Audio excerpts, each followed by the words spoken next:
बिस्मिल्लाहिर्रहमानिर्रहीम। सैयदना ज़ैद बिन साबित रज़ी अल्लाह ताला अन्हो से मरवी है कि नबी करीम सल्लल्लाहु अलैहि वसल्लम ने फरमाया, जिस आदमी की फ़िक्र आखिरत हो, अल्लाह ताला इसके अमूर की शराज़ाबंदी कर देता है, इसके दिल को गनी कर देता है और दुनिया जलील होकर इसके मुकद्दर के मुताबिक इसके पास पहुंच जाती है।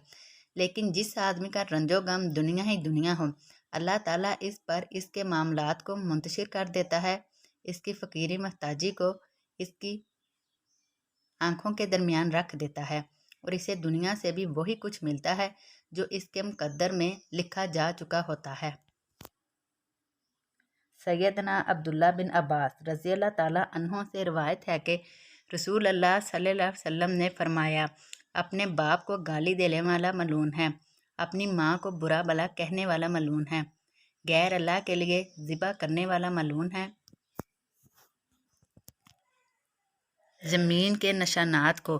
तब्दील कर देने वाला मलून है, अंधे को रास्ते से भटका देने वाला मलून है, चुपाए से बदफेली करने वाला मलून है और कौमे लूत वाला फेल करने वाला भी मलून है। हज़रत अबू मूसा अशरी रज़ी अल्लाह ताला अन्हों से मरफूआ मरवी है कि 3 आदमी ऐसे हैं जिन्हें दुगना अजर दिया जाएगा। वो शख्स जिसकी कोई लोंडी थी, इसने इसे अच्छी तरह सिखाया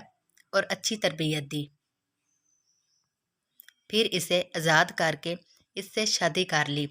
दूसरा वो गुलाम जिसने अपने रब और अपने मालिकों का हक अदा किया, और वो शख्स जो अपनी किताब और मोहम्मद सल्लल्लाहु अलैहि वसल्लम पर ईमान लाया।